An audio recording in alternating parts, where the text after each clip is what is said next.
Hi, I'm Christine with Hardwood Floors, and if you're listening to this message or watching it, you're probably thinking about getting on our schedule, or you perhaps already are. And so I just wanted to briefly go over some important things to help you in preparation for your hardwood floor project. Whether you go with us or another company, I think it's very, very important to know these kinds of things. Once you're on our schedule, typically a week before your project, I email you a couple things. One is, reminder of your dates, telling you're on schedule. Two is reminding you to read our frequently asked questions and terms that are on our website, as you agree to those when you get on our schedule. And also kind of like a brief thing of what to expect. And so like kind of go over furniture, shoe mold, all that kind of stuff. All that's already listed on our estimates as well. But just in case, I know things get busy. Sometimes you don't have time to, read this very, very long, website of ours.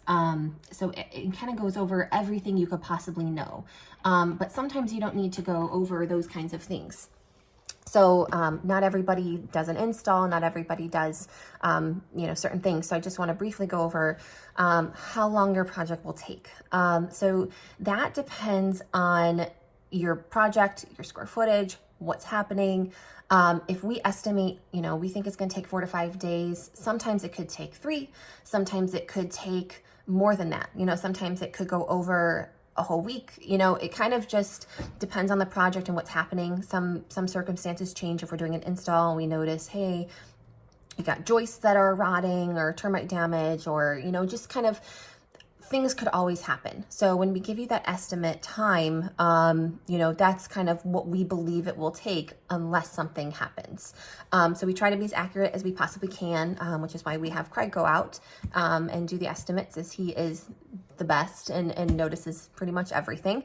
Sometimes he can miss things though, and or things can't be seen. If he does an estimate and the house is covered in carpet and other flooring, but we're ripping it up and, sanding the floors underneath, well, we can't always see that there's all these repairs, from pet urine or just broken boards or things like that.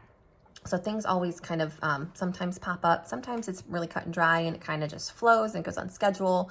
But it kind of just, things could happen. So it's important to be aware of that. And if something does happen where there might be a delay or, something added on that wasn't included initially that we didn't know about, our guys are awesome, and they will always call you and tell you and just let you know. And some other things is the shoe mold and baseboards. That's something that usually happens with every project. What we basically do is, if they're old, if they're brittle, I recommend just leaving them on. Like if they're already pretty damaged, you can leave them. You just have to be aware that they will get dinged up. Potentially some stain or polyurethane might get on them. Our guys try to be extremely careful.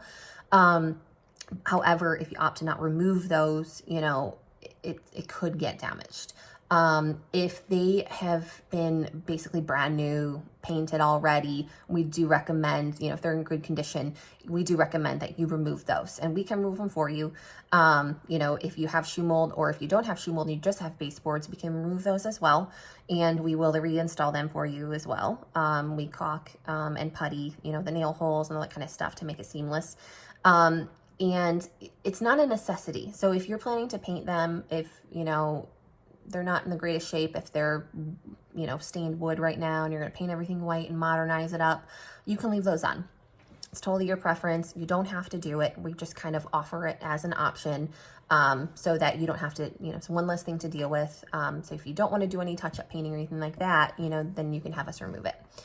Other things is there's not always touch-up painting and things that happen. However, it can happen. So at times, you might have to repaint a part of a wall or possibly like a door casing.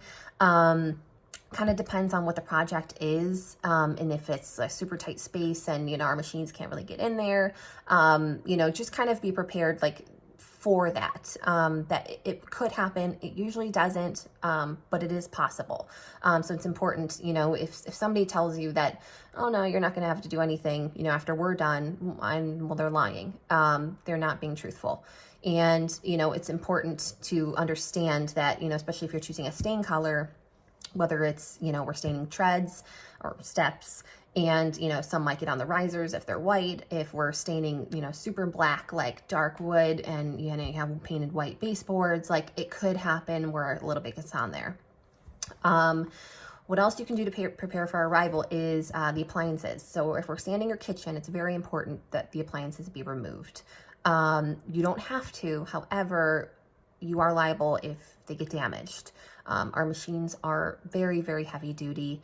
It's not always possible to not only control them, well, they are controlled. However, sometimes you know, you might just like bump or scrape something. You know, you have to get really close when you're using these machines. So an edger can only get so close. So if, you know, we're sanding around, you know, a stove or a fridge or something like that, you know, like we have to get basically a little bit underneath that, so that you don't see the old existing wood, you know, with the existing stain color and finish.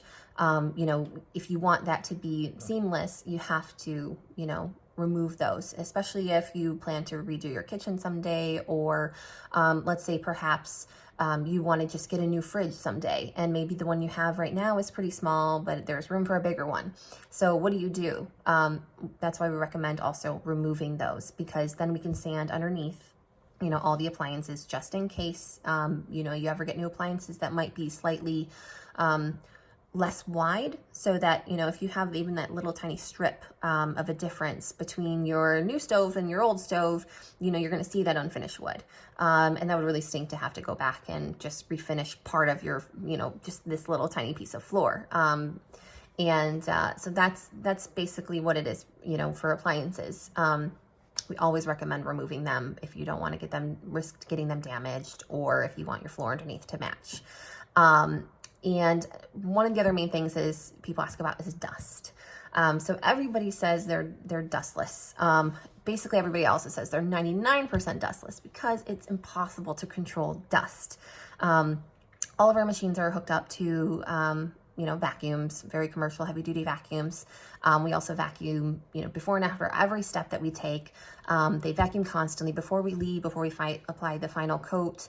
You know, they're vacuuming windowsills, they're vacuuming just trim, everywhere you can imagine. Sometimes things get missed, which is not that likely. However, if you notice dust, we definitely vacuumed. However, when you're sanding, the dust kind of flies in the air. So sometimes things settle back down, and it settles on the windowsills, or the, you know, if you have wainscoting, or, you know, bookshelves, things like that. So even though we vacuum constantly, it is still possible for that dust that's in the air to gradually settle, in which case you're going to need to do some cleaning or dusting before you move your furniture back in. It won't be on the floors. Usually it's on, you know, the walls or things around there. But definitely do expect to do some cleaning, some light cleaning before you move your furniture back in. As if somebody's telling you they're dustless, they're lying. It's a very dusty business. We're sanding wood, you know, in your home, and it's impossible to control all of it. Although we do our best, to control everything that we possibly can. I think the last thing that kind of applies to everybody is the dry times. So if you're staining and applying polyurethane to your floor, stain usually takes 4 to 6 hours. The bottles technically say 2 hours. However, in our experience, it takes a bit longer than that. With polyurethane, it depends on the brand. We use Duraseal, and it's a 2 to 3 dry time between coats, and you're going to need 2 coats. Some people want a 3, and if that's the case, same thing. It's 2 to 3 coats dry time, and with Rubio Monocoat, which is the penetrating oil, that is 24 to 36 hours dry time. However, with all options, after that dry time is over, that same night, you know, you can walk on the floor with clean, dry socks. Especially if your floor is freshly stained, it's not protected. So you want to be extremely careful. You don't want to track, you know, muddy boots around or anything like that, or spill food or drinks, because your floor is very susceptible to getting damaged, stained, all that kind of stuff. So you want to be very cautious once it's freshly stained and until that polyurethane is applied, because that polyurethane is your protection. It's that coat of armor on top of the floor. So when you have polyurethane, you want to wait 24 hours to move furniture back. after the final coat of polyurethane has been applied. With Rubio, same thing, 24 to 36 hours. Then you can move your furniture back in and resume your normal daily routine.